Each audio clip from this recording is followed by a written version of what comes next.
morning, everyone. Good morning to this beautiful Sunday.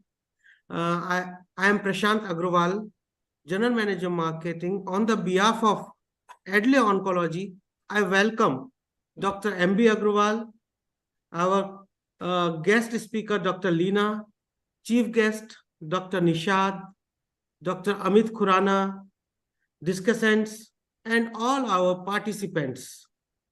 I welcome all of you to this webinar on reappraisal of role of radiation therapy in lymphoma treatment. Before going ahead, I would like to give a small brief about the Adley Oncology. Adley Oncology is a 35 years old company which is dedicated to the oncology and having the widest range, manufacturer of the widest range of anti-cancer drug in India. We are having 3 plants in India, which are internationally accredited by many international regulatory bodies. We are one of the fastest growing oncology company and globally present in more than 40 countries.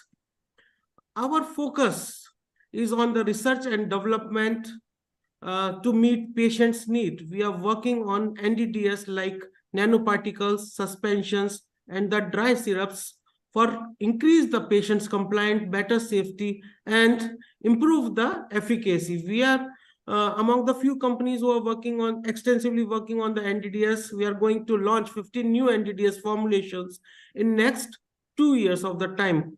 Not only this, we are having the richest product pipeline for the targeted therapies like the NIPS and the PARP inhibitors. We are having a large portfolio having 118 SKUs which cover all major cancer therapies. We are having the rich portfolio in hemato-oncology segments as well, for the products like eltrombopag, nilotinib, carfilzomib, dasatinib, plerixafor, azacitidine oral, pegol-asperginase, azacitidine injection, and many more. So with this, I would like to thank you, and I hand over the session to Dr. Amit Khurana. Thank you, sir. Thank you, Mr. Prashant Agrawal.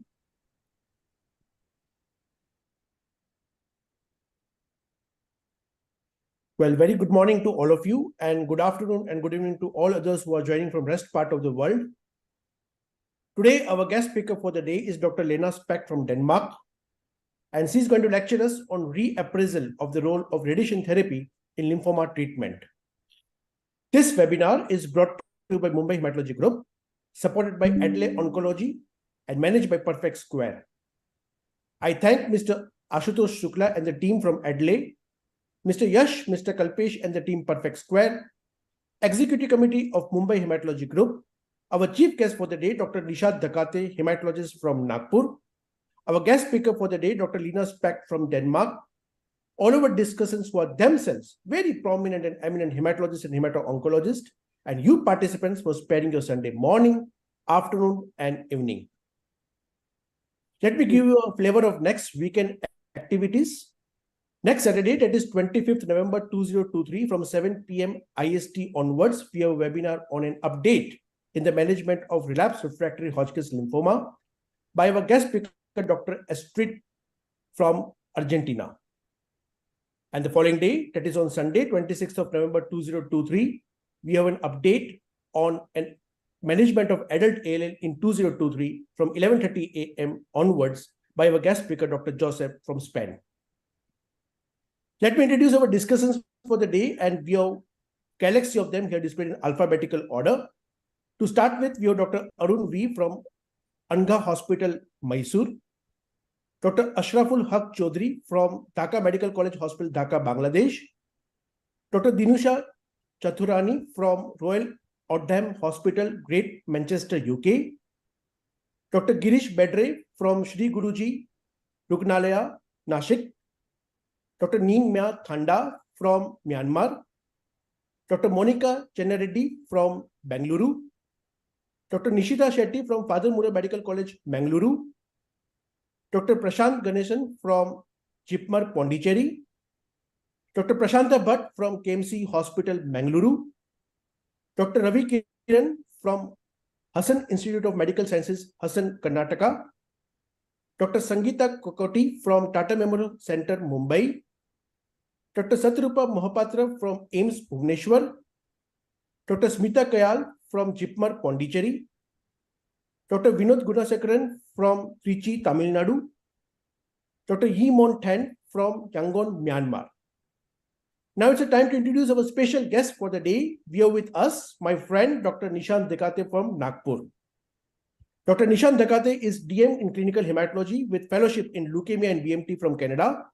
He is practicing as a consultant hematologist and BMT physician at HCG NCHRI Cancer Center, Nagpur.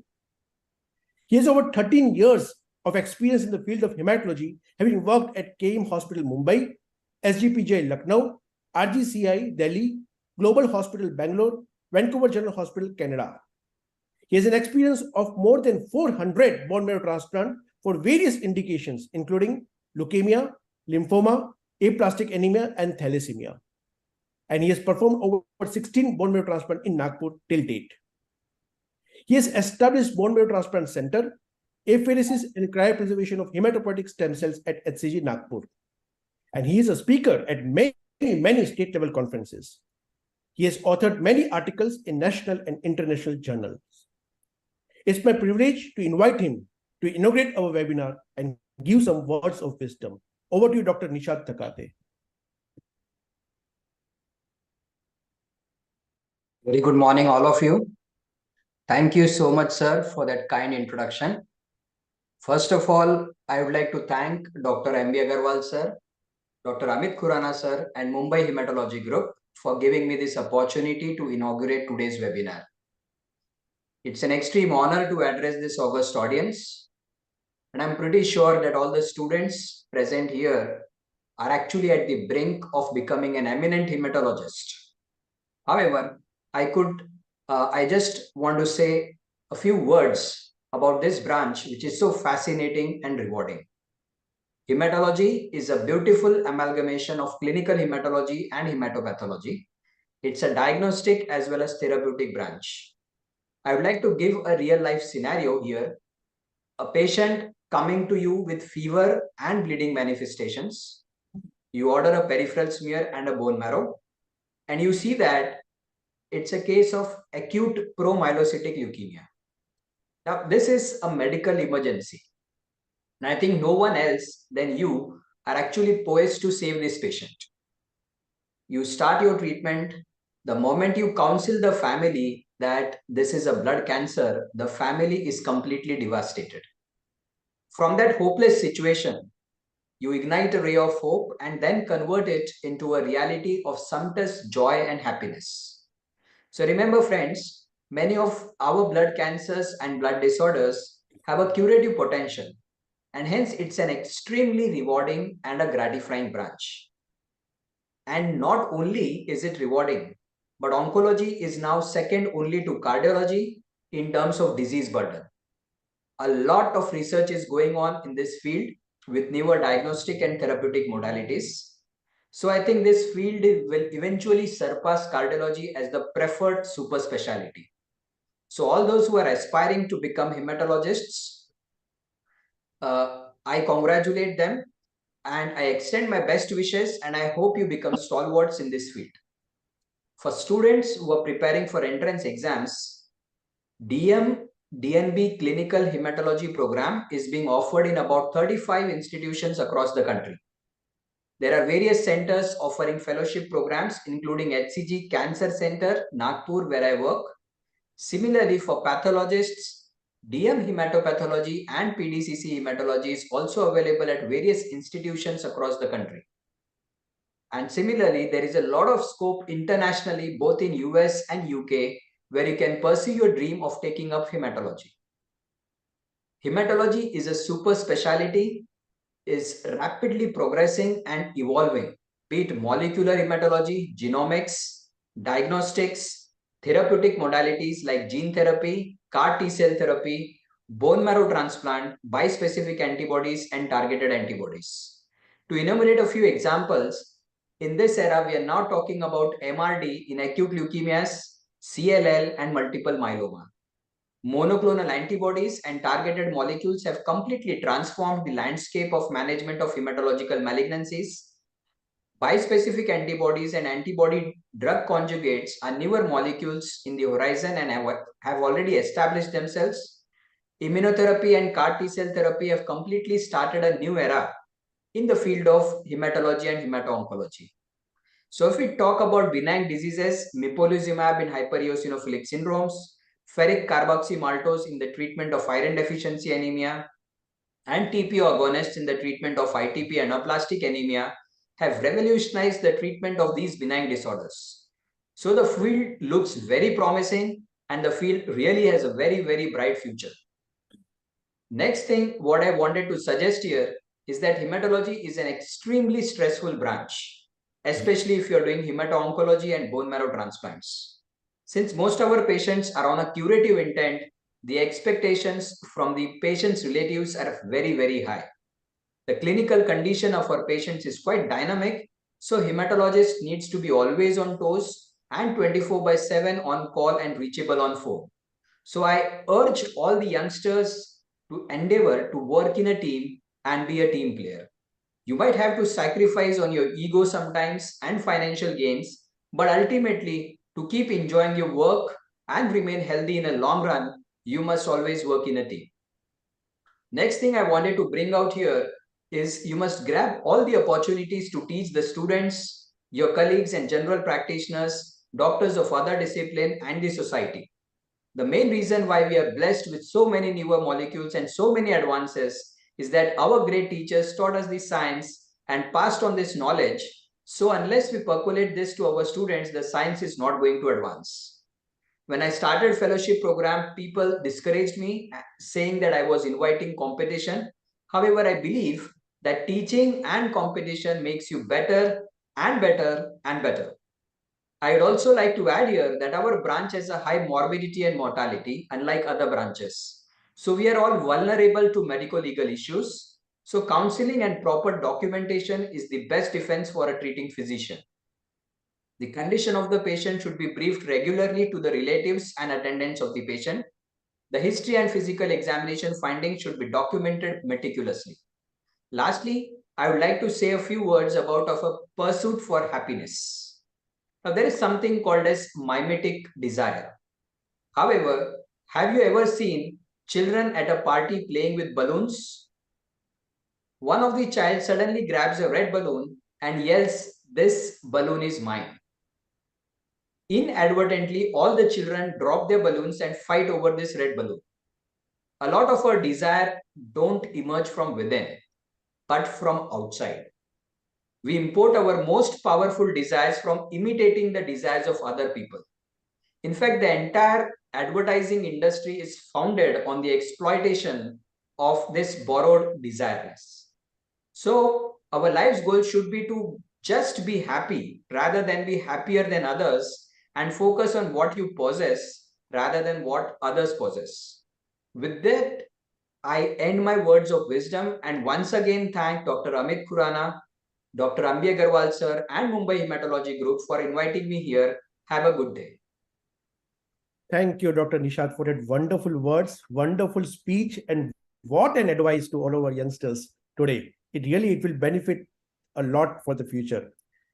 I thank you for this wonderful words, and it was wonderful comment from you. Thank you so much for being with us today, this Sunday morning. Let me share the screen again.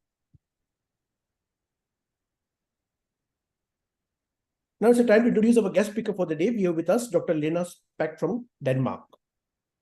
Dr. Lena Speck is Professor of Oncology at the University of Copenhagen, Denmark since 2009.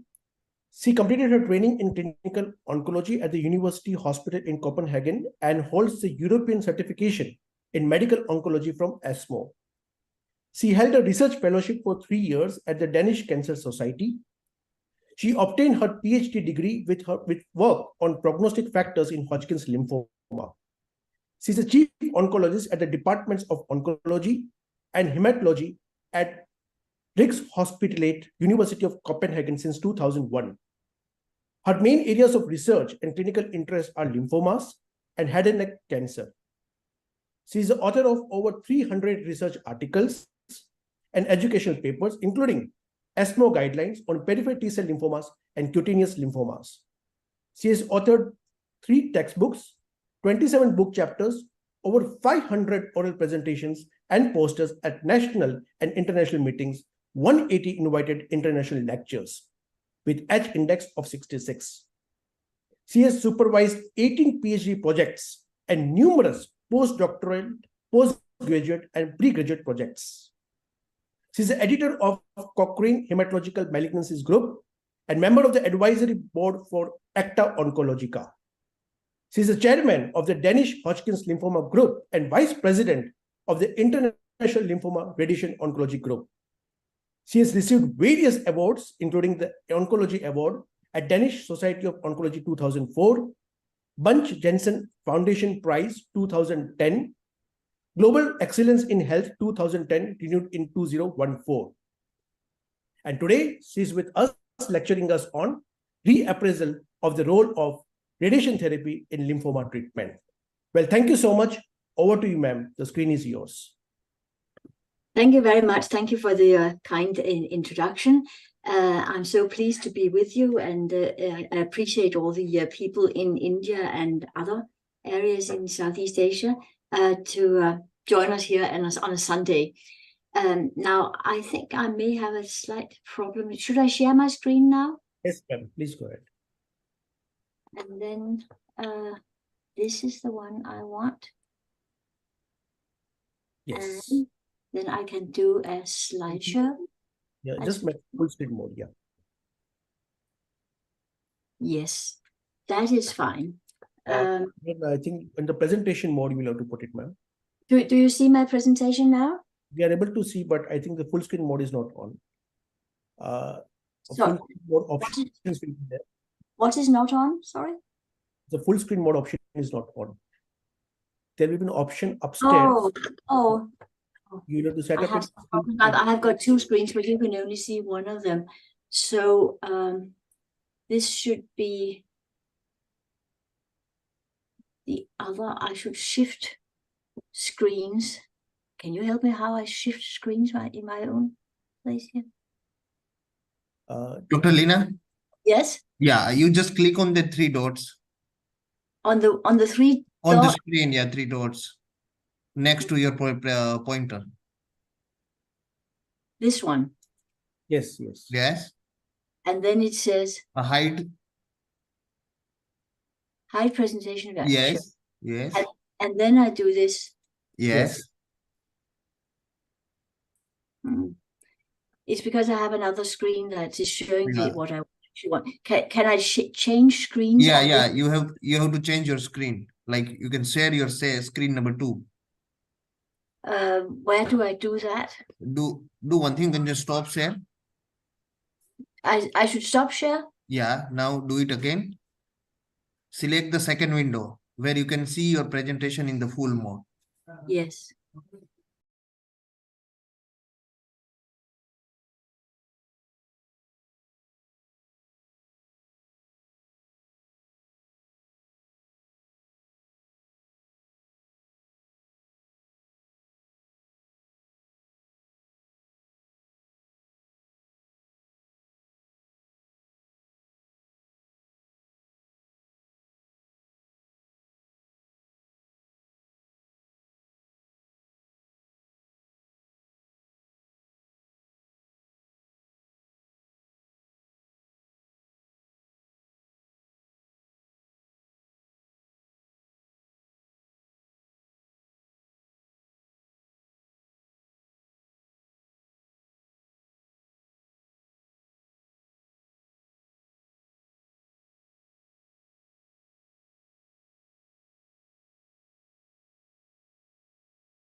And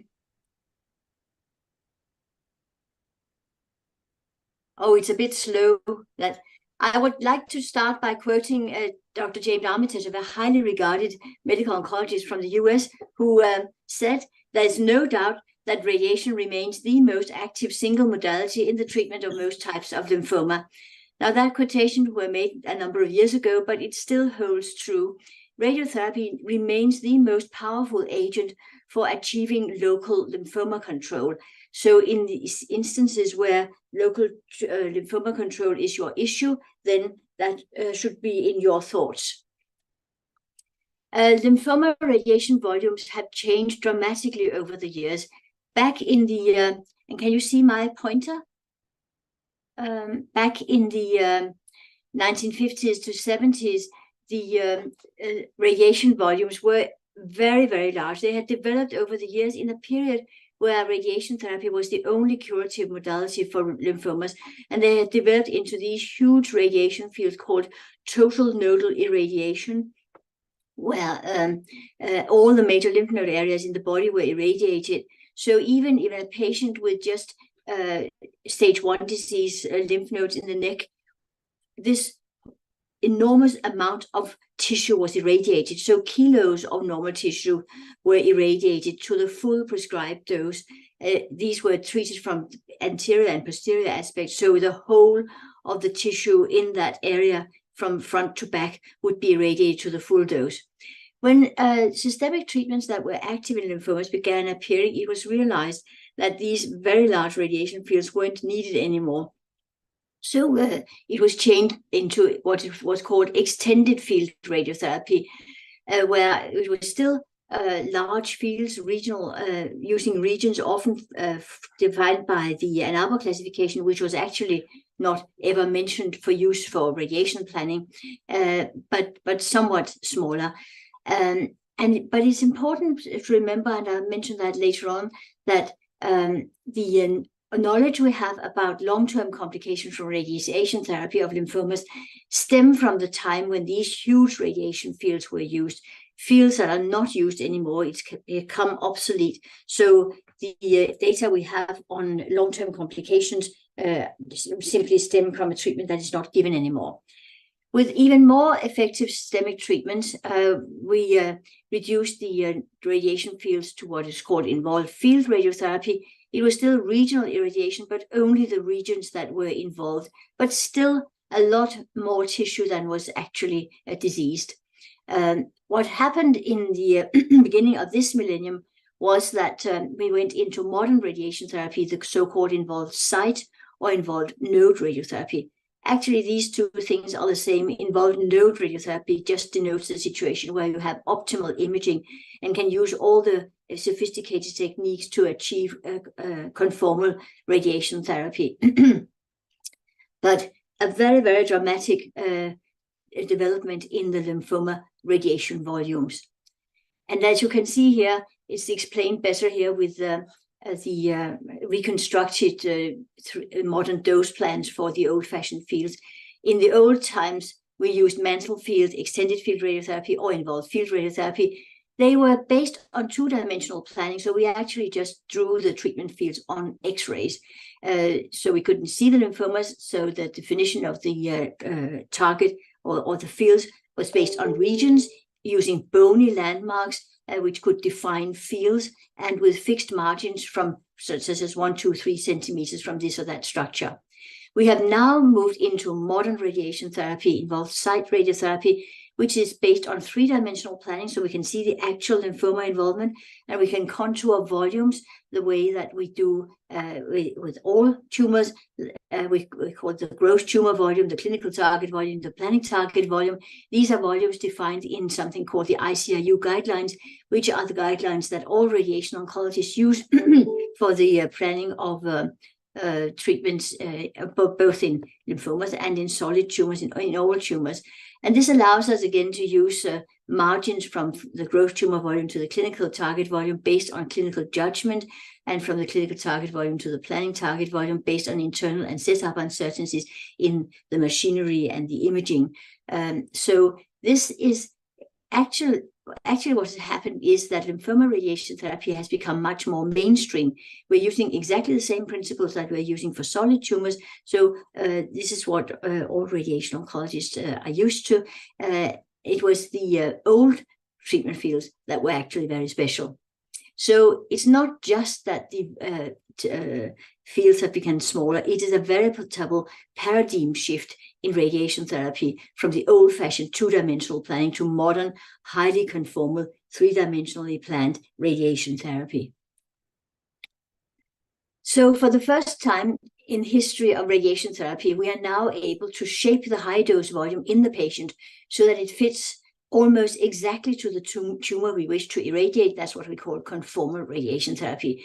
And you can see here a modern radiotherapy plan for a patient with mediastinal and bilateral neck disease. And you can see the red area, which is the area, the volume that gets the full prescribed dose. And you can see it conforms exactly in all dimensions to the volume that we have defined as a target. Whereas the surrounding normal structures only get a very small dose. They are out here in the green and blue area. And you can see that from our dose volume histograms as well, which shows us that the tumor volume gets the full prescribed dose all over, whereas the normal tissues are getting much, much lower doses down here in this area.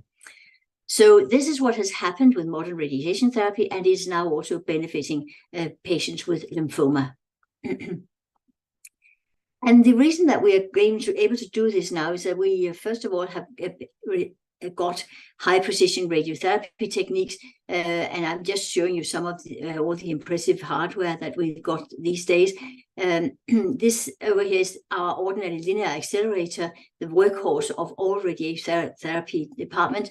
And modern linear accelerators can do intensity modulated radiation therapy and volumetric arc therapy, the mainstay of these new modern highly conformal treatments. And I just want to stress that this is not it looks fancy, but actually this workhorse, the linear accelerator, that is the treatment machine that is found virtually all over the world, that you can't buy a machine that cannot do these things these days. So it's not something that you can only do in very specialized clinics. These are the machines that you will have all over the place, and I'm sure also in your part of the world. But there are even more sophisticated developments. This is a further development into what is called adaptive treatments, where we can change the treatment field every day to adapt to the changes in anatomy using artificial intelligence and deformable image registration. This is actually the machine that the big companies are aiming at using all over the world, also in low and middle income countries, because it's simpler to service and so on. We now have a tool called MR Accelerator, which is actually an MR scanner, which has been split in two, and then a treatment machine is put in the middle. So we are able to see images of the tumor while we are treating, and making sure that we're only treating when the tumor is in the radiation field. We've got stereotactic radiotherapy devices, which can, with high precision, take out localized lesions. We have surface recognition motion management, which can allow us to adjust the treatment to motion in the body. And we even got proton therapy machinery that in some instances may prove beneficial, reducing the doses to the normal structures. So a revolution in machinery and in software in treatment planning systems. This is all also dependent on advanced imaging, because when we are doing these high precision treatments, we of course need to know very precisely exactly where is the lymphoma located in all directions. So we've got PET-CT scanners now and PET-MR scanners even, and we are able to do breathing adapted radiotherapy, which is particularly useful in lymphomas in the mediastinum, where treating in deep inspiration breath hold will allow us to spare the heart and a larger part of the lungs from the treatment. And even our diagnostic tools have been improving. This is our newest PET-CT scanner, which is a quadra scanner, which has an extended axial field of view of 106 centimeters. So you can actually acquire a whole body, what the part that they normally call whole body, in one go, and it has a significantly increased effective sensitivity. So a lot of things have happened that have made it better, more and more feasible. But I want to stress that the basic tools that enable us to do conformal radiation therapy, that is something that is available all over the world. It's not something very special. It's the machine that you would normally buy and have in your department. So the modern radiation volumes formed the basis for the involved site radiation therapy, the concept that was introduced by the International Lymphoma Radiation Oncology Group, which I mentioned at the end of my talk, a worldwide collaboration of radiation oncologists specializing in hematological malignancies. And we have made guidelines and changed radiation therapy to encompass these dramatic reductions of the irradiated volume. So today, in lymphomas, we're treated with combined modality treatment, where the radiation therapy is combined with effective systemic treatment. Radiotherapy is now a consolidation treatment, and we aim to irradiate only initial macroscopic disease, because the systemic treatment has become so effective that we must rely on the systemic treatment to deal with initial microscopic disease. So we can focus the radiation only on the initial macroscopic disease, and thereby reducing the radiation volume very, very significantly. If we're treating lymphomas where no or less effective systemic treatments are available, such as the indolent lymphomas, localized indolent lymphomas, or some of the very aggressive lymphomas like NKT cell lymphomas, we can't rely on the systemic treatment to deal with microscopic disease. So here, radiotherapy is the sole or the main treatment. And in this situation, involved site radiotherapy encompasses not only the initial macroscopic disease, but also areas of high risk of microscopic disease. So in this situation, the involved site radiotherapy volume is somewhat larger, but we don't use the large volumes that were used in the past, because long-term follow-up of these patients demonstrated that there was actually no benefit from it. So two different concepts combined with effective systemic treatment, or with no or less effective, and slightly larger radiation volumes in the latter condition. The radiation doses of modern radiation therapy have also changed dramatically. In the past, 40 gray used to be thought of as a sort of standard lymphoma dose, so that was what everybody got.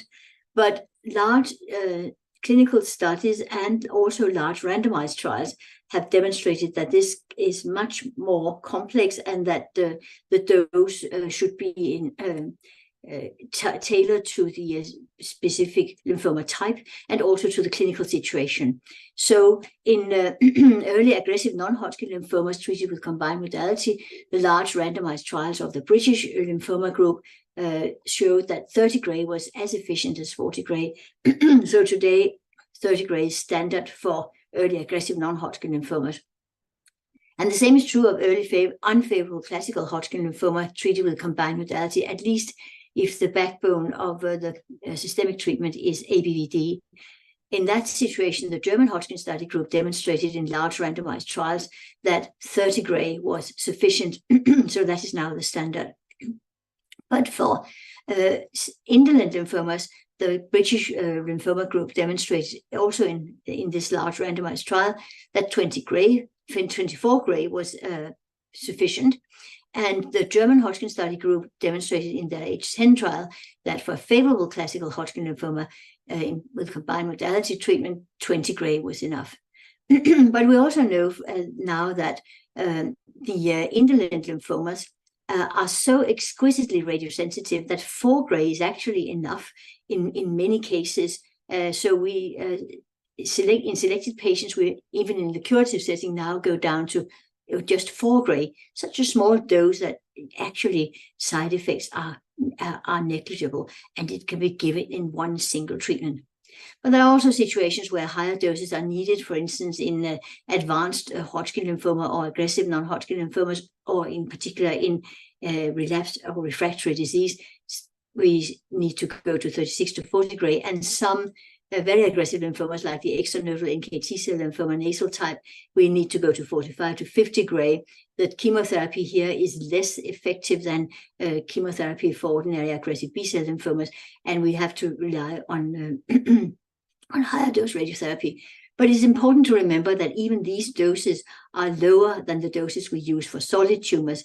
These lymphomas are often located in the upper airway digestive tract, the same area where ordinary head and neck cancers are located, and the ordinary head and neck cancer, the squamous cell carcinomas, are treated to a dose of 68 to 70 gray in the same area. So it's not a dramatic dose, and it's something that is manageable.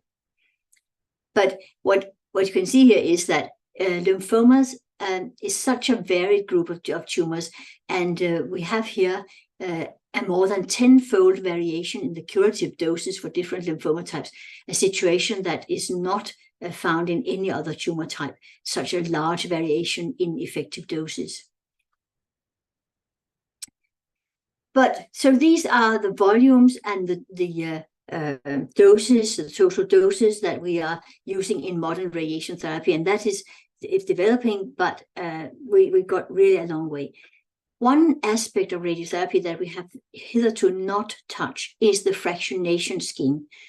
Hypofractionation means giving the radiation therapy in fewer but larger fractions, that larger single treatments. And it is used in several situations in solid tumors, but we have normally always avoided it because the classical radiobiology tells us that if you want to avoid long-term complications, you need to keep your fraction size low, about 2 gray, in order to avoid serious long-term complications. Now, when the COVID pandemic broke out, it made rethinking necessary. In the ILROG group, we gathered very, very urgently and to make guidelines that would help our colleagues around the world treat lymphoma patients safely during the COVID crisis. And we looked at different aspects. For some lymphomas, radiation therapy can be omitted safely. For some lymphomas, it can be postponed, especially the indolent ones. And we also thought we need to look at hypofractionation also for lymphomas, because we foresaw a situation where the capacity of radiation therapy would be decreased because the staff would be ill. And also we wanted to keep the patients from coming to the clinic more often than absolutely necessary in order to reduce their risk of getting the disease. So we made emergency guidelines for radiation therapy of hematological malignancies during the pandemic, published them in Blood in very, very speedy publication, which, and you can see the reference here, and it was actually one of the most frequently quoted papers from Blood from that year. We used radiobiological considerations. We wanted to have little or no reduction in the effective total dose to the lymphoma volume in order to achieve the same tumor control. So for those of you who know a little bit of radiobiology, we used an alpha beta value of 10 gray for our calculations. We did have to realize then that the risks of late toxicity would be higher. We used an alpha beta value of 3 gray and recalculated both the tumor dose and the long-term complication effective dose to ordinary 2 gray fraction size. So that was what we had avoided in the past. But the modern techniques, which we are now using just about everywhere, allows us to actually look at hypofractionation and use hypofractionation safely in lymphomas as well. And that is because we have these very steep dose gradients around the target. You can see here a treatment plan for a patient with lymphoma in the retroperitoneum. And you can see that if we're giving a high fraction, it is actually only the lymphoma volume and structures very close to that actually get the high dose, not only the high total dose, but also the high fraction size. Down here, the same plan is shown where we've only highlighted the volume that gets more than 50% of the prescribed dose.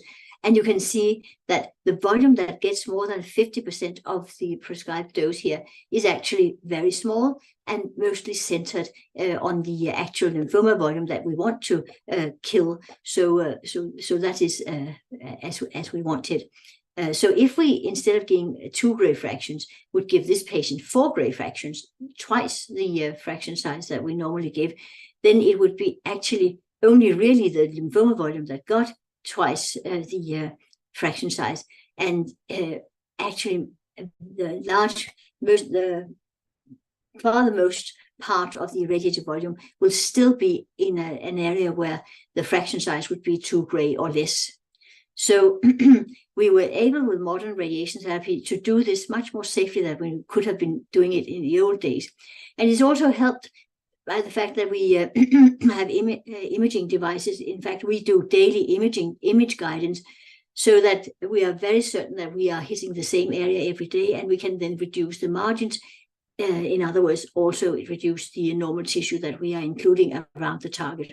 And of course, it also makes it somewhat more safe that we are treating lymphomas where the doses are lower than in the ordinary solid tumors.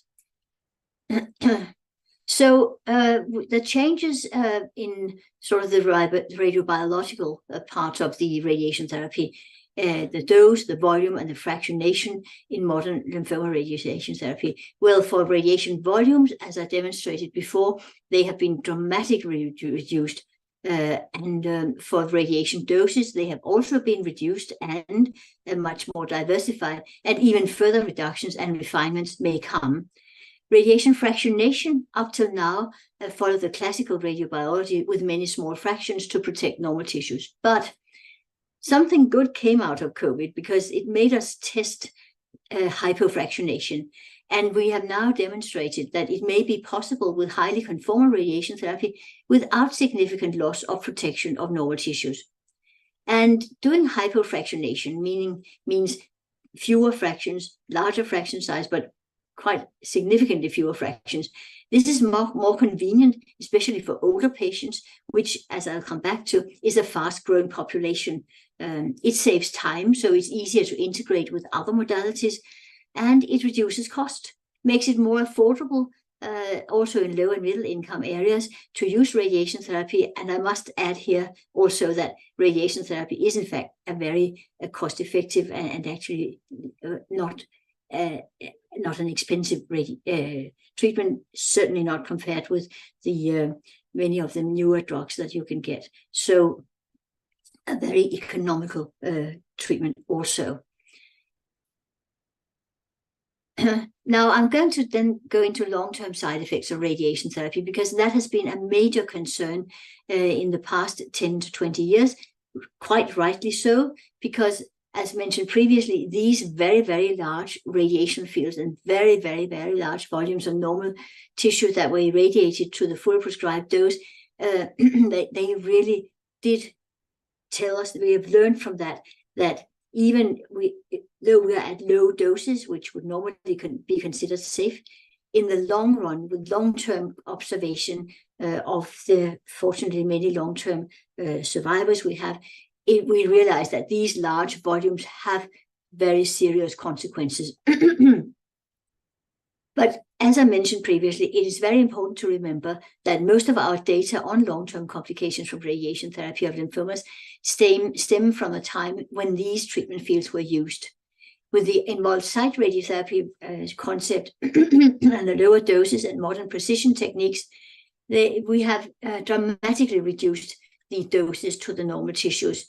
And for most long-term side effects, there is actually a direct dose-response relationship, and it is in fact usually linear. So when you are reducing the volume and the doses you give to normal tissue, then you are reducing the risk of long-term complications proportionally. And it's important to remember that radiation therapy is a focal treatment, so direct radiation damage happens only in the irradiated volume.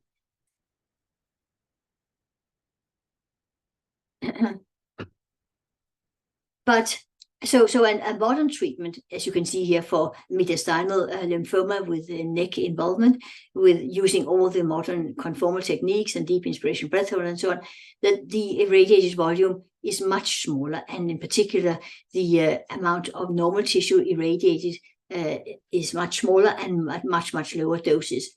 So the old data on long-term complications from the treatments of the past are really of no use here directly. But if we can use the data from the old treatments to derive dose response data that we can then use to extrapolate to the risks of modern radiation therapy, then that can be extremely valuable. And more data are coming around. I'll show some of it later for you, which we can use to extrapolate from modern treatments where we're giving much lower volumes and doses. And it needs to remember also that serious long-term side effects are also caused by systemic treatments. We're becoming more and more aware of this, but the systemic treatments are younger than the radiation therapy. So we are only now getting long-term observation data, which will tell us, and they are telling us now, of the also very serious consequences of some of the systemic treatments. And that means that if you're trying to avoid radiotherapy, then they may actually backfire. That may backfire if it comes at a cost of more intensive systemic treatment or a higher risk of relapse, necessitating the very toxic relapse treatment. So it is important to have quantitative data on the risks of different treatment approaches, and then to compare them and find the treatment approach that gives the lowest risk of long-term complication as a total risk. And then I'd like to also touch on another aspect which has important consequences for the use of radiation therapy in the future, and that is age.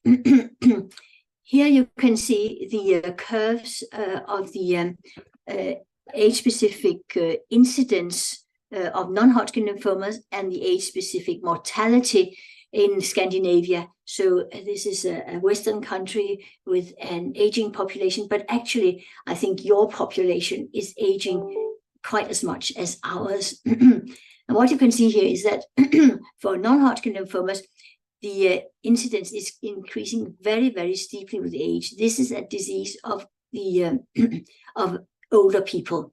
In fact, the median age of diagnosis of non-Hodgkin lymphomas in Western countries is around 70 years. What you can also see is that it is in the older age groups that people die from these diseases. We have an unmet need. We have a clinical problem, which is treatment of older patients and patients with comorbidities, because here certainly our results are not good. And this is really a focus area where we ought to look at. And I'd like to stress also for you that even Hodgkin lymphoma is no longer just a disease of the young. I'd like to remind you that this is the age-specific incidence curve for Hodgkin lymphoma in Scandinavia. And it has this typical two tops, one in the young population, which we have focused on very much, but we must remember that there's also a top after the age of 50 to 60. It is in the older age group that we have an unmet clinical need, because here are patients really dying from Hodgkin lymphoma. In fact, the highest risk for an older patient getting Hodgkin lymphoma is dying from Hodgkin lymphoma. Fortunately, very few young people die from Hodgkin lymphoma, but in the older age group, we have a problem. And the problem is also that we have very little evidence on patients treating older patients, because most randomized trials have an upper age limit of 60, sometimes 70, for instance, for early stage Hodgkin lymphoma, but usually 60, which means that we have very little evidence on how to treat patients with lymphoma, both Hodgkin and non-Hodgkin, in the older age group. And this is really where we have the problem. So that is an area we need to focus on. These patients often have comorbidities. They are often not able to tolerate intensive systemic treatment. In fact, most of the trials that we know, for instance, in Hodgkin lymphoma, have tested intensifying treatment in patients with poor prognostic factors. But the intensive regimens that have been tested in young patients like Birka-Escalator and so on, they're simply irrelevant in this age group. So this is not the solution to their problem. One part of the solution could be radiation therapy, because older patients often tolerate modern limited radiation therapy very well. So combining modalities with as little as possible of both systemic and radiation treatment would often be the best solution for older patients. And in older patients, first of all, the considerations you need to take here are slightly different from the ones in younger patients. First of all, second malignancies are not an issue in patients who are above the age of 40 to 50.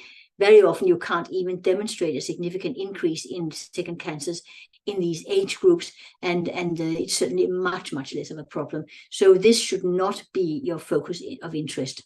Cardiotoxicity is an important issue, of course, in these patients who already may have some cardiac morbidity. And I'd like to just draw your attention to this, again, the weighing up of radiotherapy against systemic treatments. We have just, we are working on finalizing some meta-regression analysis of all the dose response data on combination of radiation therapy and systemic treatment, in particular anthracyclines, with regard to cardiotoxicity. And here you can see the curves of dose response data of excess risk of congestive heart failure in patients who have mediastinal irradiation. And you can see here that the excess risk of congestive heart failure is increasing with increasing mean dose to the heart in a linear fashion. So there's, again, no safe lower limit. It starts right from zero and goes up linearly. The more dose, the more the risk. But then we've split it up into curves of patients who have no anthracycline. It's a lower curve, the green curve. Patients who had a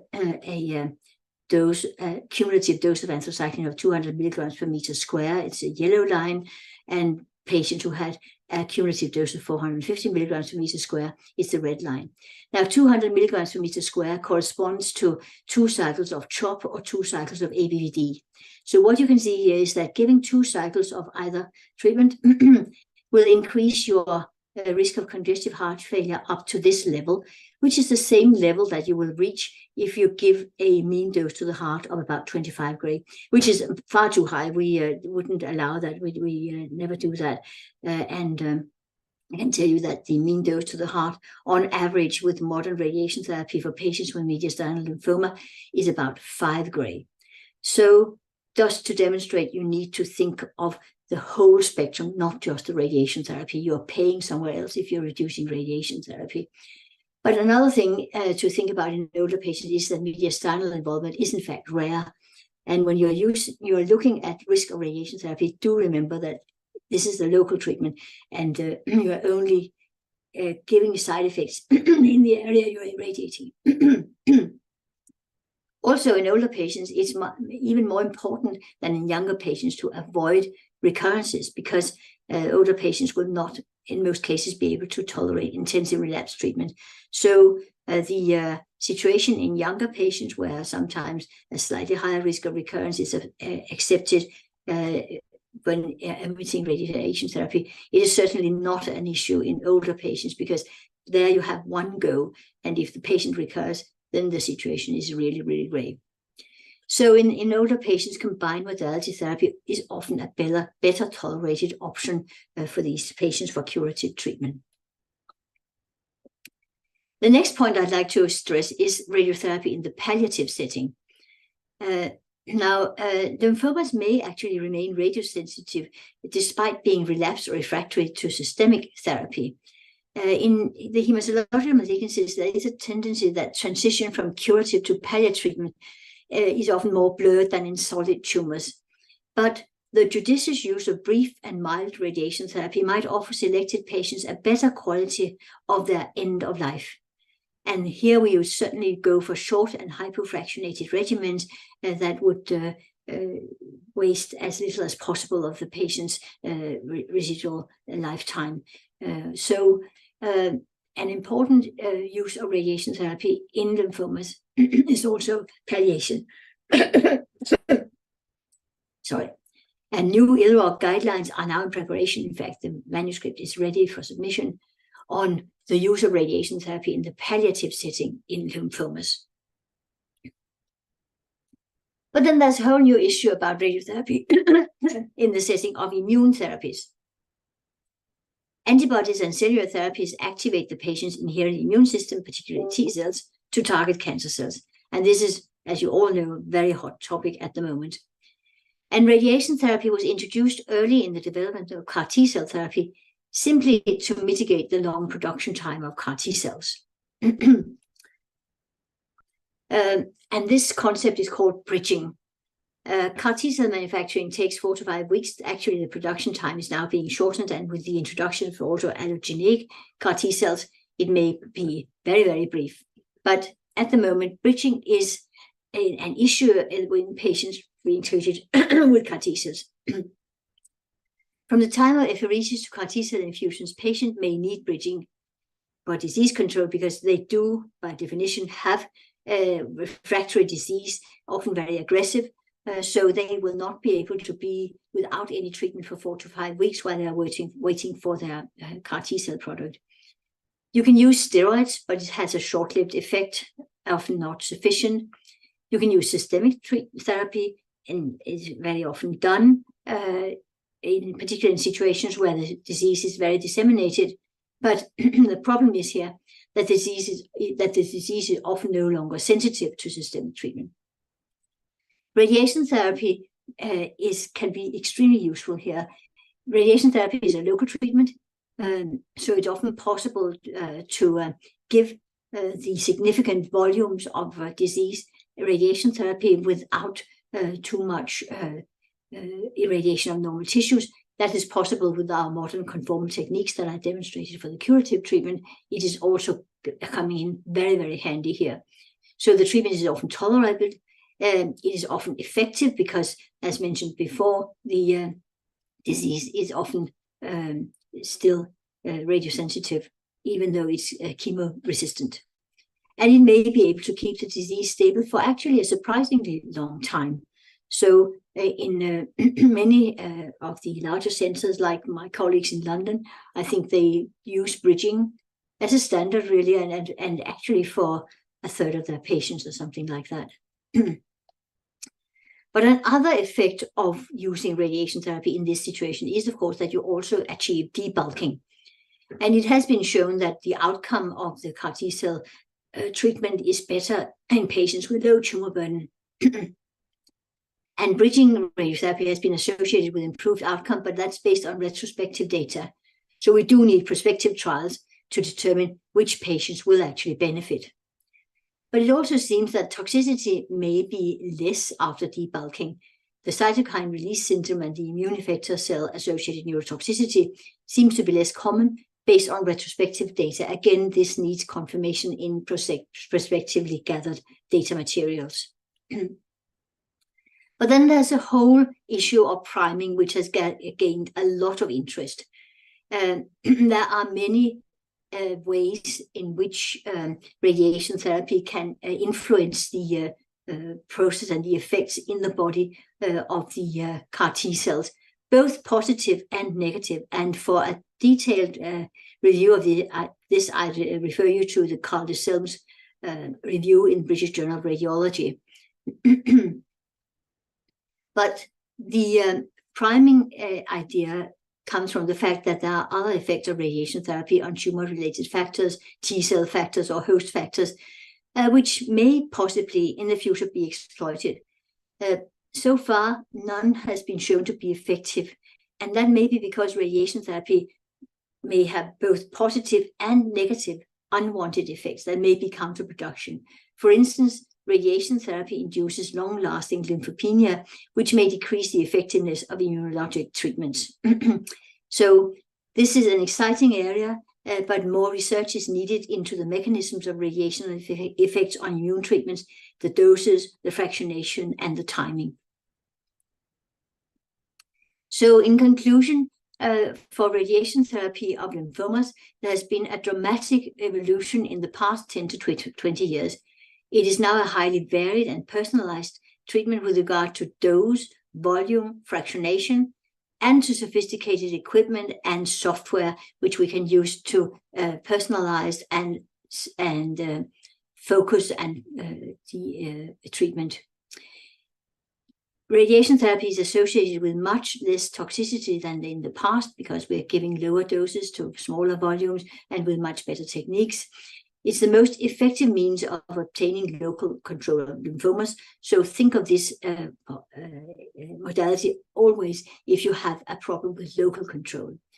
It can be used alone or in combination with conventional systemic treatments, and it has complex effects on the immune system, which may hopefully be harnessed to increase the effectiveness and safety of immune treatments, but more research is needed. And I just mentioned that what I've been talking about here is also published in an article in Hematological Oncology, because my lecture here is based on a Meet the Professor session I gave at the Lugano meeting this summer. So if you want to have some more written stuff on it, this is the reference. And then I'd like to end my talk by drawing your attention to the International Lymphoma Radiation Oncology Group. Most of you will not be radiation oncologists, but I want you to take the message back to your collaborating radiation oncologists, because the International Lymphoma Radiation Oncology Group is a highly successful worldwide organization. We have more than 1,500 members now, and it is of interest for all radiation oncologists treating the hematological malignancies. So I'd encourage all radiation oncologists doing this to join. It's completely free. You just go to our webpage and register, or you can register with our administrator, Beatrice Regonese in New York. And the next thing that is happening, we do guidelines, we do research, and we do meetings and teaching courses and so on. And the next big one will be actually in Beijing next year in May. And we will focus, of course, on some of the issues that are particularly pertinent to our Asian colleagues. So if you're interested, it's an open meeting. You can just register and join in Beijing next year. So thank you very much. Thank you, ma'am, for a wonderful lecture and updating us on the role of radiation therapy in lymphomas. Thank you for being with us. And it is always our pleasure to be with you and listen to you. Thank you. So I now request all our Indian colleagues and discussants to please put the raise hand sign so that we can start our question answer sessions with Dr. Lena Specht.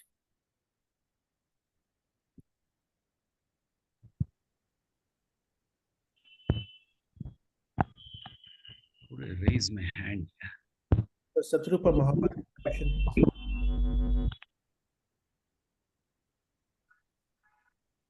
Yes, Doctor. You're muted. Dr. Mohanta, you are muted. Thank you, ma'am, for the very clear presentation.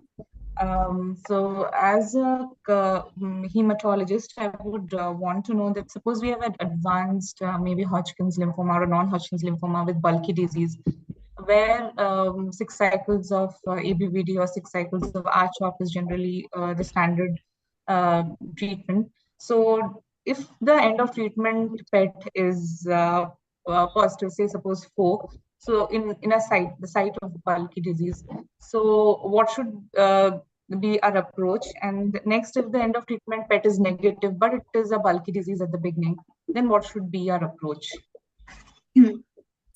Well, the approach that we have in our guidelines based on literature is that we will irradiate residual masses that are PET positive. We don't, at this moment, irradiate any masses that are not PET positive.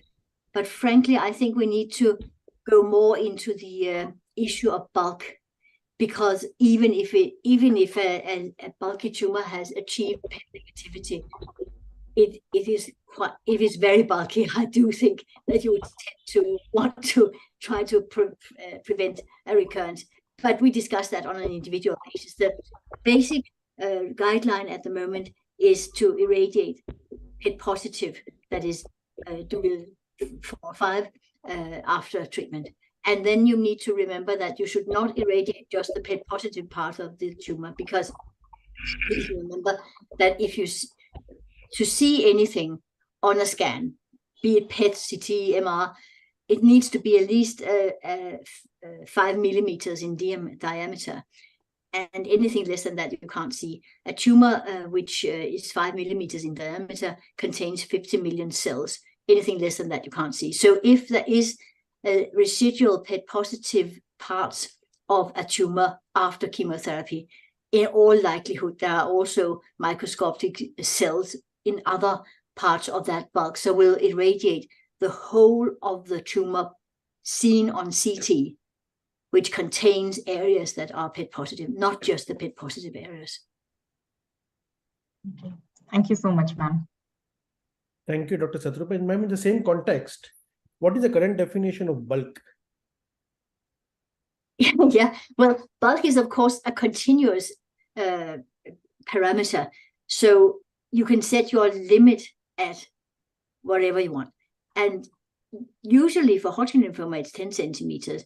For aggressive non-Hodgkin lymphomas, based on the German aggressive non-Hodgkin lymphoma group, it was 7.5 centimeters.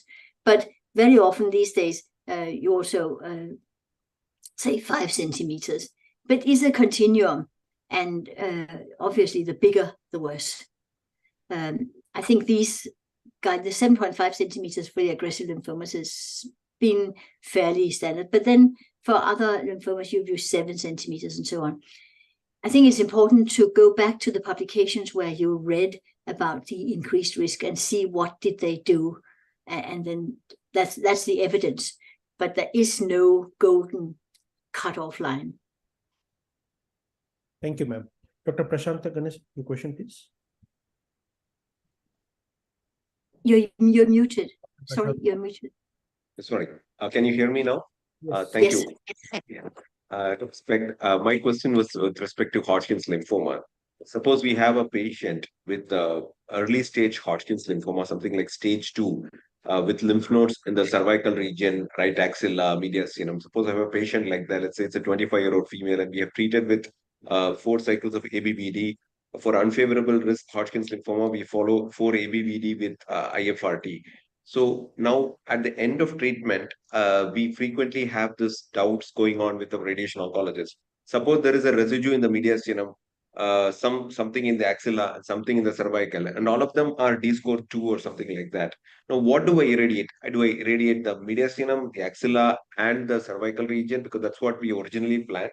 However, the cervical region does not have any lymph node now. It is completely resolved. Should I still go and irradiate it as per the original plan? And if I do, what do I irradiate?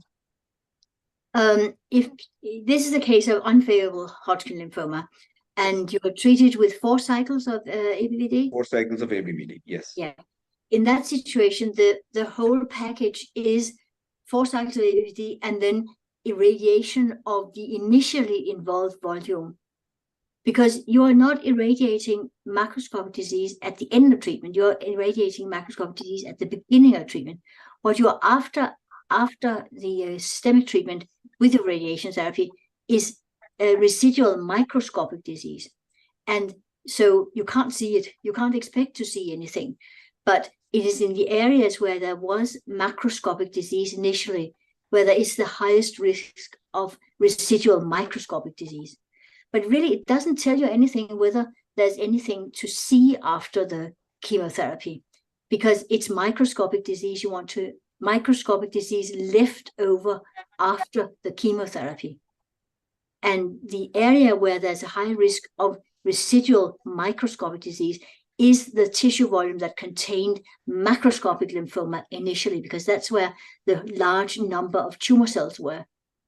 So you are not really particularly interested in the images after chemotherapy. You would be, because if there had been progressive disease, or if there's still residual PET positive disease, then that would indicate that you should actually go to a more intensive chemotherapy. But the fact that you can't see anything doesn't tell you that you're not going to irradiate, because you are after microscopic disease, which has been left over from your systemic treatment. So all of it. And that is a problem, of course, with a young patient, a young female patient, especially with lymphoma in the axilla. Fortunately, axillary disease is actually fairly rare in Hodgkin lymphoma. But if you have axillary disease, that is actually where you get the large dose to the breast. In the old Mantle field, it was the axillary part of the treatment that gave you the high risk, the high dose to the breast, because the breast, you're lying on the back and the breasts are folding laterally. And in that situation, some might consider discussing with the patient that omitting radiation therapy would give a slightly increased risk of relapse. But on the other hand, giving radiation therapy might give a slightly increased risk of breast cancer. So that is something you need to weigh against each other. It may be individualized also whether the patient has a familiar disposition for breast cancer that might increase the awareness of the risk of breast cancer. You might also, if you have the possibility, use special techniques. For instance, you can, with protons, irradiate the axilla from the back, and then thereby practically avoid any dose to the breast from that. So there are different options to consider. But remember, this is only something you need to consider in young patients under the age of 30. If you go above that age, you can actually not demonstrate any increased risk of breast cancer from radiation therapy. So it's the young patients. But in that situation, you will need to consider it and to discuss it with the patient. Very often, actually, I find that patients are at that point in their situation very, very keen to be very, very certain that they are cured of their Hodgkin lymphoma. But that depends. What you also need to take into account is not just the risk of breast cancer, but also what is the prognosis of breast cancer if it occurred. And with modern, we advise all our young patients who have had some irradiation to their breast to start mammography screening, clinical mammography screening 10 years after they've had that treatment. So the breast cancers that might arise would be then found at a very early stage.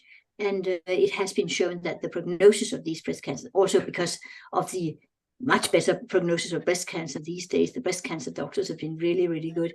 And the breast cancer has improved in prognosis. And you need to take that into account also, and weigh it against the risk of recurrence of Hodgkin lymphoma with the consequences of very much more intensive treatment. Thank you. Thank you, Dr. Prashanta. Dr. Thanda, your question, please. Thank you for your very comprehensive lecture, Professor. I have two questions.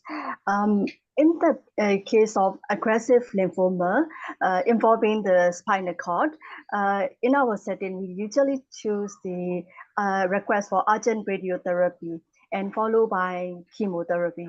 So I'd like to know the optimal interval between the radio and chemotherapy in such cases. And the second is we have one triple expressor lymphoma cases, DLBCL case. He's a young man, and we plan to proceed to autologous transplant. But after the second salvage therapy, there is a residual disease in cervical lymph node. So should we proceed to local radiotherapy in such in this patient? I'd like to know your advice. Yes, two interesting situations. I'll take the spinal cord compression first. First of all, if you have a newly diagnosed patient with aggressive lymphoma or with Hodgkin lymphoma, more often aggressive non-Hodgkin lymphoma, and this is a patient that is newly diagnosed, has never had chemotherapy before, then in that situation, the chance of responding to the chemotherapy is as high as the chance of responding to the radiotherapy, and it reacts as fast. So in that situation, I would not start with radiation therapy. I would get the patient stage very, very quickly, and then start on R-CHOP, as is usually is diffuse large B-cell lymphoma. Because in that situation, radiotherapy and chemotherapy offer the same chance of controlling the disease, which is almost 100% in that situation, and it happens as fast with either modality. So there's no reason to use radiation therapy, because the definitive treatment of the patient's lymphoma is systemic treatment first, and then possibly radiation therapy at the end. And I think this is a very important thing, because if you start radiation therapy and in a patient with newly diagnosed disease who has a good outlook for the future, you would use highly fractionated radiation therapy. So it would take about 4 weeks to get through, and you can't give any adriamycin-containing chemotherapy during the radiation therapy. That would be far too risky. It makes really, really tough acute complications. So you'd have to postpone the systemic treatment, the definitive treatment, for 4 weeks, and that's not a good idea with an aggressive lymphoma. So I think for the newly diagnosed patient, start out with a systemic treatment and do the radiation therapy at the end. If it's a patient with refractory disease where you no longer have any effective systemic treatment, the situation is, of course, different.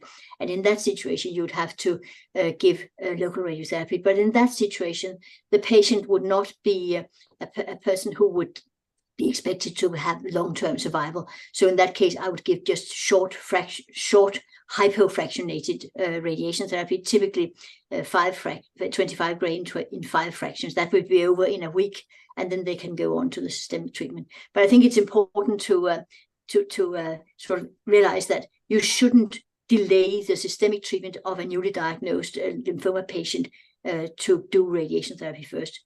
Give the systemic treatment first. I hope that answered your question. Second is residual disease in planned autologous transplant patient. Yes, and that was a double hit patient you were talking about. Now, the good thing about only expressor. Okay, then that doesn't really matter. But I'll just mention that double hit lymphomas don't seem to respond worse to radiation therapy. So in fact, in that situation, radiation therapy is a good modality to have in mind when they respond fairly poorly to the systemic treatment. But for the for a double expressor who have residual PET positive disease, if there's time for it, I would prefer to irradiate before the transplant, because then you are not irradiating the transplanted stem cells. And I would certainly think that in that situation, you should include radiation therapy in your conditioning regimen for the transplant. You're going to go on to a transplant, weren't you? Yes, sir. Yes, but in other situations, depending on the whole situation, you may have to delay the radiation therapy to after the transplant. But then I would certainly irradiate the PET positive residual volume that was left after the intensive systemic treatment, because I would fear that would be an area where you would otherwise see a recurrence. Preferably before the transplant. Thank you for your advice. Thank you. Thank you, Dr. Thanda. Dr. Girish Bedre, your question, please. Yeah, good morning. Dr. Lena, it was great to hear from you. You have done so much of pioneering work in lymphoma, and it was really a treat to hear you. I have a few questions. Yes. The last question was asked by Dr. Prashant that in early stage Hodgkin's lymphomas, after 4 cycles of ABVD, you recommend consolidation radiation. But most often our medical oncology colleagues push the patients for 2 more cycles of ABVD and try to avoid radiation, especially in pediatric or less than 25 age group. So what would you recommend in such patients? This is my first question. You should Well, I'm not doing pediatrics. I think the lymphomas in this part of the world, at least, are treated very differently in pediatric group. They're mostly irradiated in advanced cases, and I sometimes find it difficult to see the very large treatments. I think they're changing now. But for an adult patient, you should always think, what are you paying for avoiding radiation therapy? Because, as I mentioned before, 2 cycles of ABVD will give you a cumulative dose of anthracycline of 200 milligrams per meter square. And that gives you an increased risk of cardiotoxicity, as I demonstrated before. And that actually, I didn't mention that study, but we looked at all the randomized trials of Hodgkin lymphoma in the OTC lymphoma group, and were able to deduct radiation doses to the heart and cumulative anthracycline doses. And it turned out that giving 2 more cycles of ABVD, for instance, would increase the risk of a cardiac event by as much as increasing the mean dose to the heart from radiotherapy with 5 gray. And as I mentioned, with modern techniques, the average mean dose to the heart from radiotherapy, including the mediastinum, today is about 5 gray. So if you omit radiation therapy and instead give 2 more cycles of ABVD, you may actually increase rather than decrease the risk of cardiotoxicity. And that's why it's so important. In fact, in my research group, we are trying and working. We're working hard, but it's a very complex situation to try to develop tools that will allow us, in the individual case, to calculate the risks, the collective risk of serious long-term complications from different treatment options, to enable us to choose the one that actually does give the lowest risk of serious complications in the future, with keeping, of course, the cure rate at the very, very high level that it is already. And you need to compare if you are, it has been kind of a mantra in the past 10, 15 years to avoid radiation therapy at any cost. But that's not a good idea. You should try to find the combination of treatment for the individual patient that gives that patient the lowest risk of long-term complication, with still keeping the cure rate as high as it can possibly be. And in many cases, if you really calculate it and you compare with what modern radiation therapy would give of radiation dose to the heart, you're actually giving more risk rather than less risk if you give 2 more cycles of ABVD and omit radiation therapy. So I think you need to really bear this in mind. Yeah, thank you. My second question is, in which patients you really want to avoid radiation, or you would recommend don't give radiation in which patients? Well, I would, when we do a treatment plan these days, a modern treatment plan will give you the doses to all the organs that you define. And then I would look at the plan, and it is a very, very hot topic, actually, you're touching here, because normally in radiation therapy, we have used what we call constraints. So you have a number which you shouldn't exceed with regard to dose to a specific organ. And but the problem is that with the modern radiation therapy, you have so many options. You can change your treatment volume, you can change your technique somewhat, and then you will redistribute the dose to some other organ. And so here it's not as simple.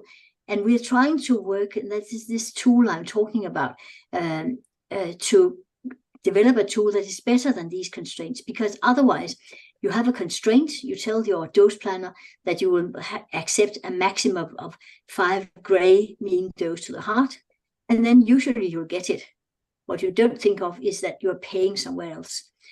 So we need something more complex than that. But apart from that, as long as we don't have any better tool, we are using constraints, that is doses that we will not want to exceed. And it is very problematic to do this with lymphomas, because sometimes it's very, very easy to fulfill a constraint, for instance, of 5 gray mean dose to the heart. And that is probably because the lymphoma is not located very close to the heart. And so the dose plan should not in any way go near 5 gray. And we have this principle as low as reasonably achievable, but that's very difficult to work with in practice. But there are doses that we won't want to exceed. And we in the guidelines we made on proton therapy, we made some rough guidelines as to when you should consider protons if you exceeded certain doses to the heart and to the lungs and so on, to the breasts. And these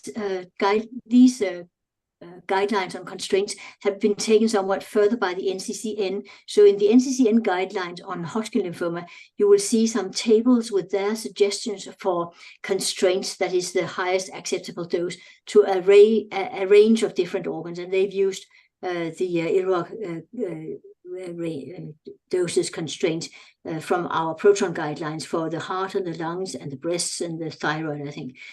So you can find some suggestions there, but it should be really handled with care, because in some situations it should be much than that. But there are certain doses.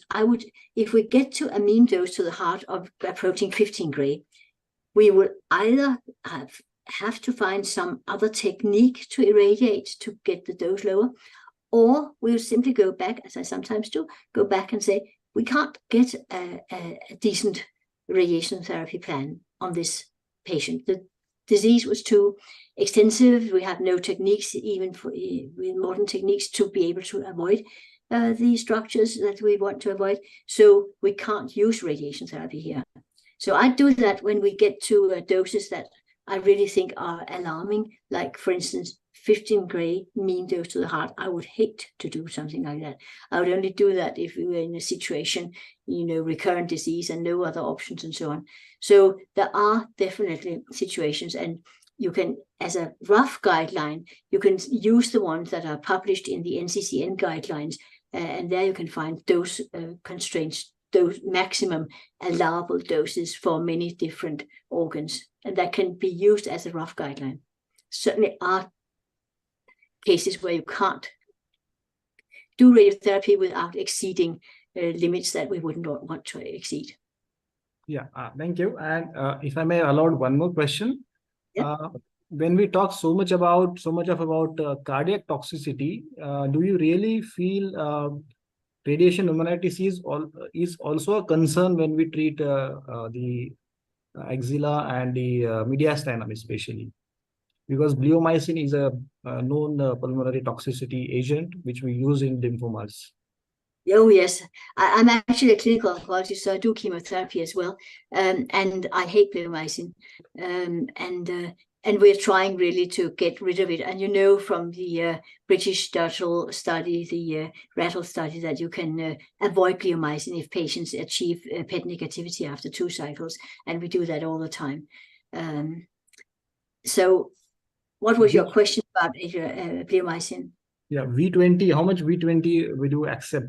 35 gray, 30 gray, or lower than that? For what structure? For lungs. For the lungs, okay. For the lungs, it's pneumonitis that we're firstly looking at, and for that we actually use constraints that are called V something.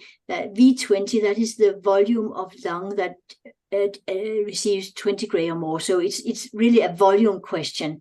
Yeah. And that's because you see lungs is a parallel organ, so it's not a serial organ. So it's very much a question of which volume of lung that gets that dose.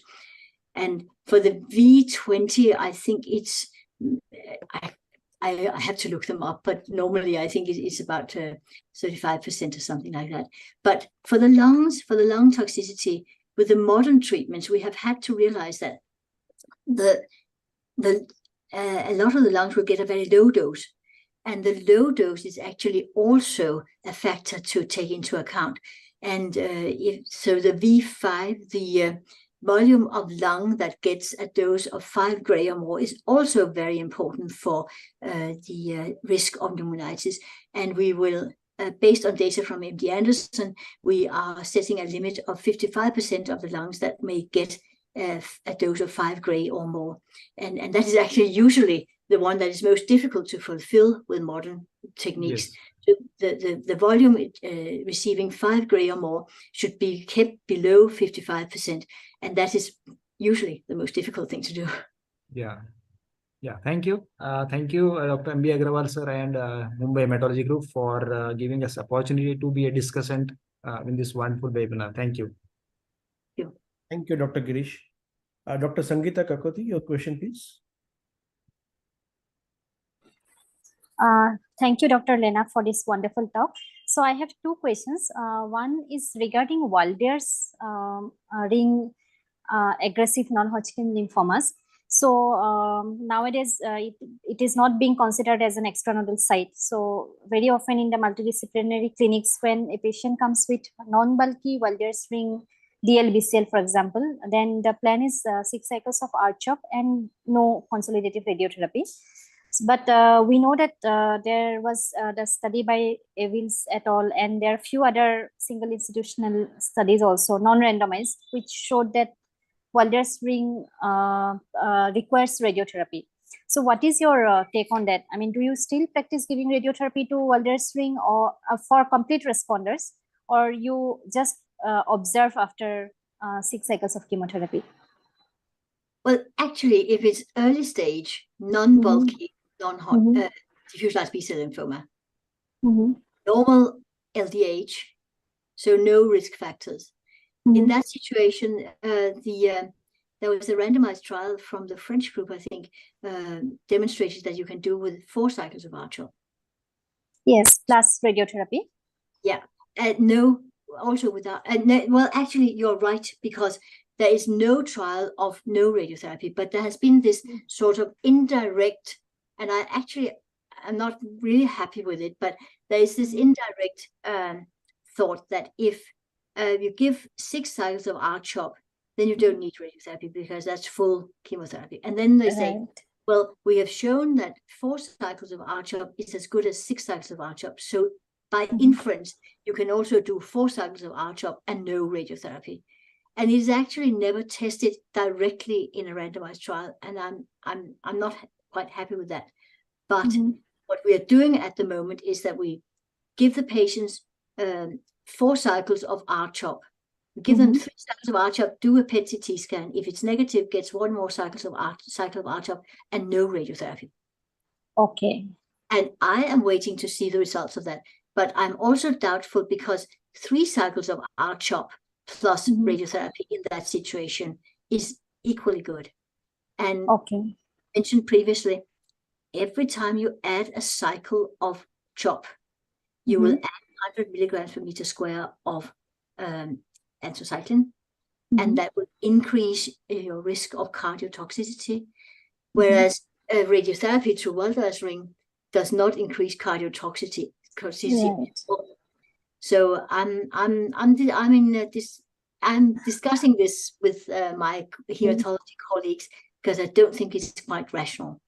But what we would do if we have given 6 cycles of R-CHOP, we definitely not irradiate it if the patient has achieved a complete remission. Because what would be the point of giving all that chemotherapy if you also had to have radiotherapy? That is full, and we wouldn't, only if there was any residual abnormality on PET. And again, I'd also want to say that in the old days, before we had 3D conformal radiotherapy, we irradiated the whole of Walder's ring if it was in anywhere. But today, it's usually in the tonsilla, and we'll only irradiate the tonsilla, not the whole of Walder's ring. Because if you irradiate the whole of Walder's ring, you'll take all the major salivary glands, and that will leave the patient with significant xerostomia, and it's not unnecessary. Today, when you have really good imaging, so you know where the lymphoma was located, and you have highly conformal radiation therapy, you give brief chemotherapy, and then you give radiotherapy only to the part of Walder's ring that was involved, not to the whole of it, because that will give far too much long-term toxicity. Okay, thank you. And you have not seen increased local failures in those patients where you have omitted radiotherapy after 6 cycles of R-CHOP, right?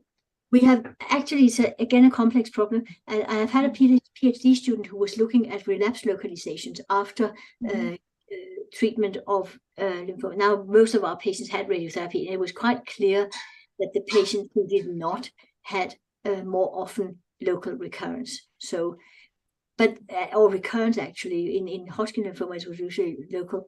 But the problem is that it's very hard to predict where the recurrence will occur. Yeah. So, Okay. Thank you. My second question is about NK cell lymphomas.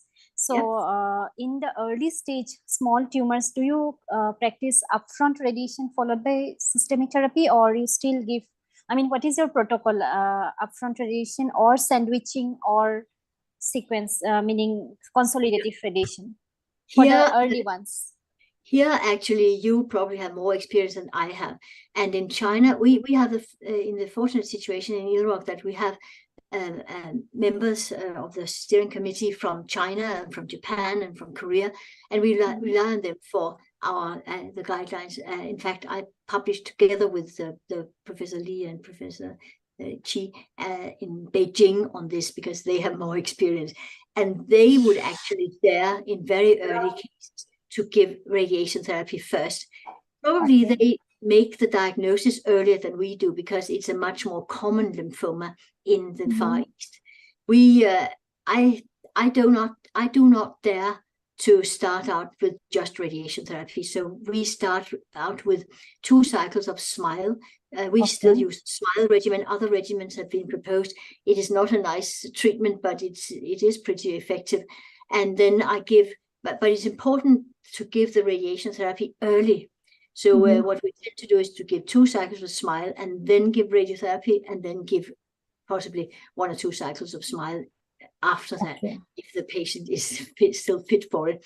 Because I have seen these lymphomas progress during radiation therapy. They are very, very aggressive. And usually we don't make the diagnosis until it has invaded neighboring structures. And the invasiveness, the destructiveness is really one of the most important prognostic factors for NKT cell lymphomas nasal type. And it is a very bad sign that it has invaded neighboring structures, and it usually has when we have made the diagnosis. So frankly, I would not dare not to start out with a systemic treatment. Okay, thank you so much. If I'm allowed, can I ask one short more question?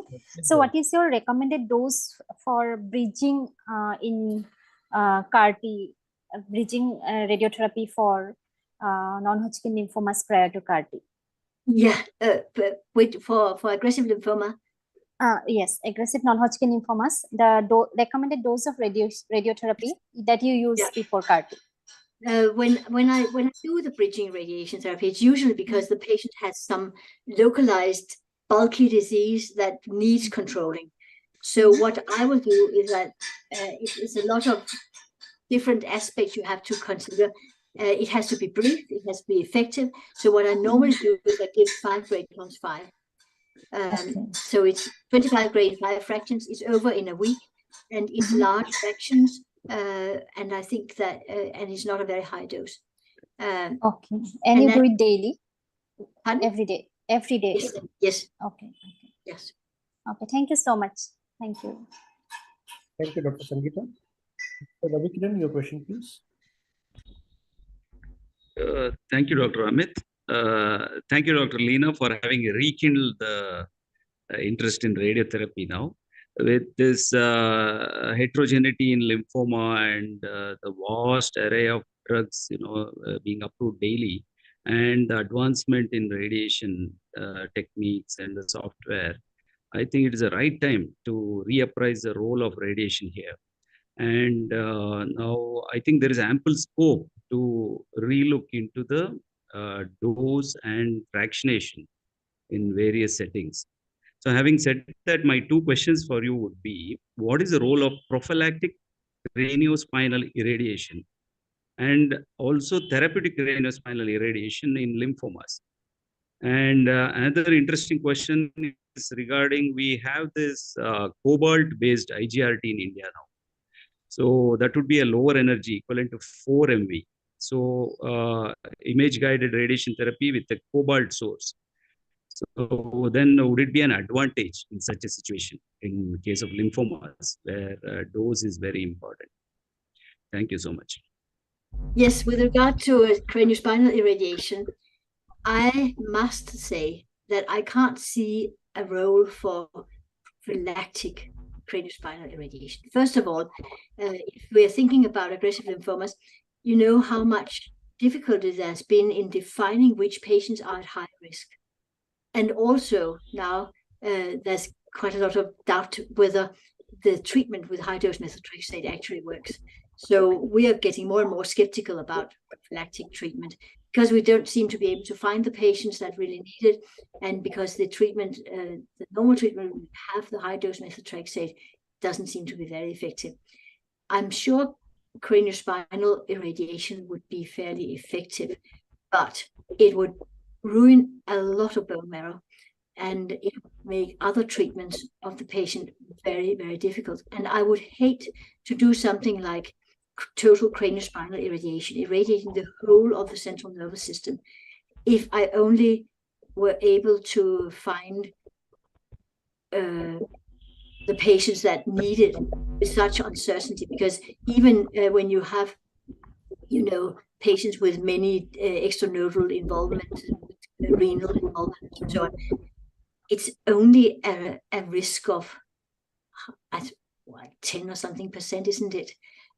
And to do something as dramatic as irradiating the whole central nervous system, if you only thought that there was a somewhat increased risk of CNS lymphoma, I would think that would be terrible overtreatment of all the patients who actually didn't need it. So I would certainly not like to do that. It is possible to do it, and we have done it in selected situations with patients who have isolated CNS recurrence and with either no disease elsewhere in the body or that disease under control. And you can do it. You can do it on an ordinary treatment machine like the one I showed, and you can actually also get away with it and spare the bone marrow sufficiently to make it possible to treat that patient with other things. There was a trial done at Memorial Sloan Kettering, which was published in JCO a couple of years ago, and that was actually in solid tumors, where they did total craniospinal irradiation, a proton machine. For children, it's an advantage to do total craniospinal irradiation on proton machines because you're sparing the normal tissues in front of the spinal cord, which we can't. There will be some low dose from photon radiation therapy. So we send all our children for proton therapy if they're going to have craniospinal. For older patients, for grown-ups, it is such a rare situation, and we have to send patients to another part of the country. And these patients are usually not in a condition where they can do it. So I have done it in selected cases. And the trial that they did at Memorial Sloan Kettering, again, I know one of the co-authors, and he said it was a highly, highly selected population, mostly lung cancer and breast cancer patients. And they had to be in complete remission in all but the central nervous system. And they were also very highly selected because they had to go to a proton, they have a joint proton center on Manhattan for all the departments in New York. And they had to be able to transport themselves to that center and so on. So they were really, really highly selected. And they did the trial and demonstrated that total craniospinal irradiation was superior to just the focal radiation therapy that we would normally do as a palliative treatment for these patients. And then they stopped it and they're not doing it anymore. I think there's a very limited scope for total craniospinal irradiation in lymphoma patients, because if you can't control their peripheral disease, it's no point in irradiating the whole of the CNS. But if you have a rare patient who has control of the disease elsewhere, and you only have disease in the CNS, and you can't treat it with methotrexate or whatever you try, then I would go for it. And it can be done, and you can do it on an ordinary accelerator in fact, it's become even easier because they have made these automatic. You have to abut the fields because they're usually patients. Grown-ups are too long for having it in all fields. But it's technically fairly simple now. It's really nice. But I do think that this number of patients that are really candidates for this treatment is very, very limited. Which brings me to the next thing. You're asking about a cobalt. Do you have a cobalt machine doing IMRT? We have a cobalt-based IGRT setup. So that's the first time in the world, probably, and it's by the Bhabha Atomic Research Center in India. Yeah. And it's actually not a bad idea to do cobalt and IMRT. I just don't have any experience. In fact, I have never treated with cobalt, so I'm not the right person to ask. I have no experience. It would correspond to treating at a very low photon energy. But would you think it's advantages to the patient? Pardon? Radiologically also, toxicity-wise and radiobiologically, the efficacy. Would you think that it could be advantageous? I'm not sure. I think that the low energy is really an advantage, but I think it's perfectly doable to do IMRT with a cobalt machine, and it might have some advantages. I have absolutely no experience with it. We don't have any cobalt machines in my country or even in, I think, in Europe. This is a new one. It's a new one which is capable of IGRT. Yeah, yes, it is. I know. I was in Madison when the chief physicist there, a very bright guy. Actually, I think he was from India, and he was thinking of doing this. And at first, I thought it was a wild idea, but actually, there's some good arguments for it. So I'd be interested to hear what your experience would be. I don't know.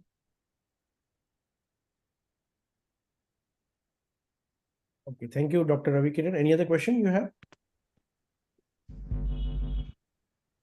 Fine. So thank you, Ravi Kiran. Thank you, sir. Thank you. Thanks. Dr. Tent, do you have any other question?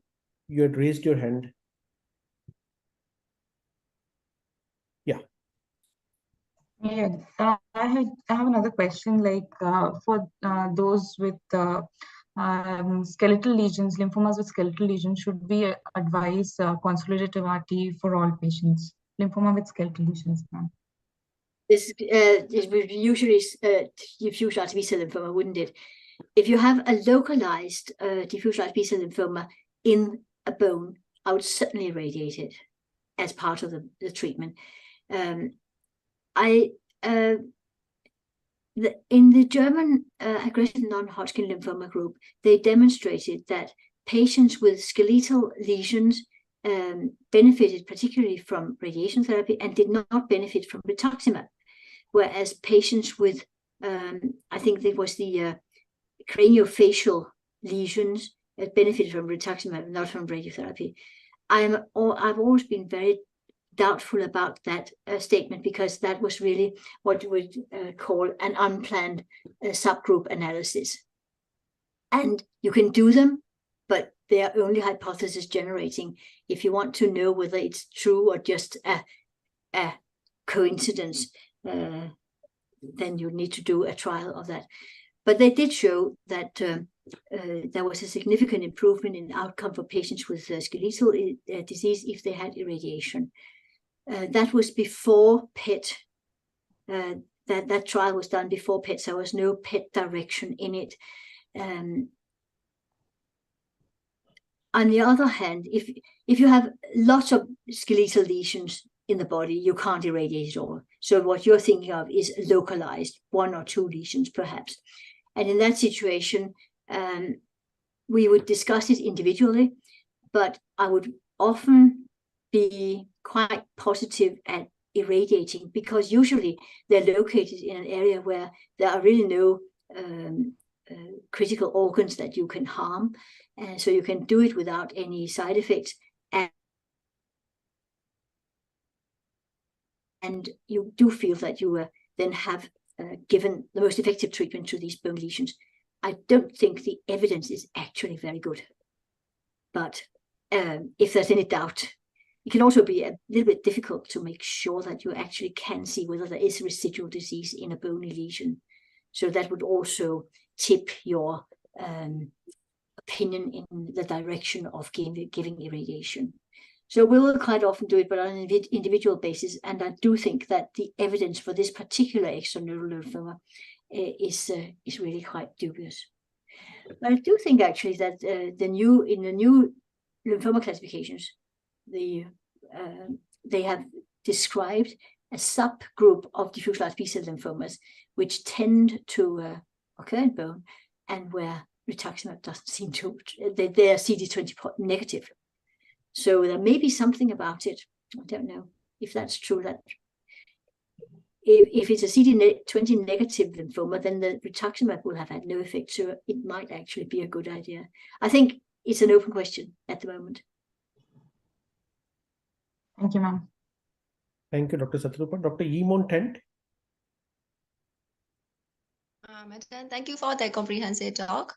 We have a case of Hodgkin lymphoma, stage 4B and febrile, and our treatment that shows SUV mass of 2.59 in right inguinal lymph node and 1.99 in right external iliac node.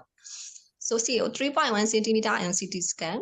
Patient is clinically well and no palpable inguinal lymph node. May I know any experience or treatment in similar cases? So I'm not sure I got it quite right. It's a stage 4B Hodgkin lymphoma, and the patient has some residual masses after chemotherapy. And was that? Yeah. Now we don't use the SUV as our criterion. We use the Deauville criteria. So what Deauville degree? Was it Deauville 4 or 5, or was it 1, 2, or 3? So please go for 4, ma'am. 4, ma'am. Yeah. Yes. In that situation, that's an end of treatment PET-CT scan you're talking about. Yes. If the lymphoma has regressed as it should, and there's just a little remnant in an area where there was a lot of PET positivity before, we will quite often just observe and see a new PET scan in a month or two. And very often it will have disappeared. So if it looks like it's responding, it was just a very big mass and it was very PET positive in the beginning, we'll just let it have the benefit of doubt, and we'll see if it doesn't regress completely in a month or two. But on the other hand, if it's a new lesion, or if it is perhaps it was, you made an interim PET scan and it was gone, or it was less and then it's becoming more, then we'll certainly act on it.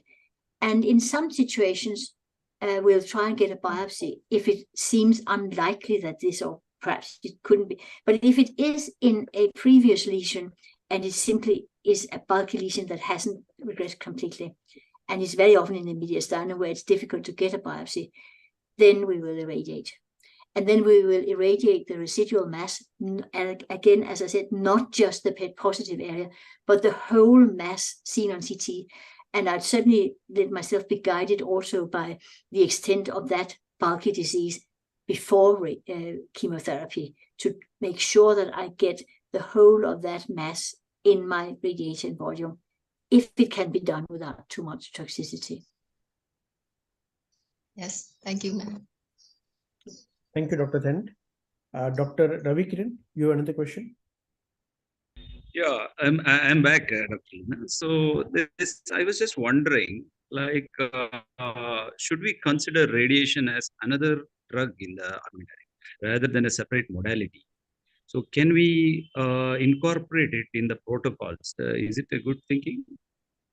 It is indeed. And in fact, for Hodgkin lymphoma, for instance, it is part of the treatment for early stage Hodgkin lymphoma, both favorable and unfavorable.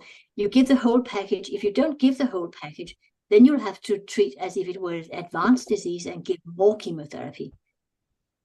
So for an early stage favorable Hodgkin lymphoma, the treatment plan is 2 cycles of ABVD and 20 gray involved site radiotherapy.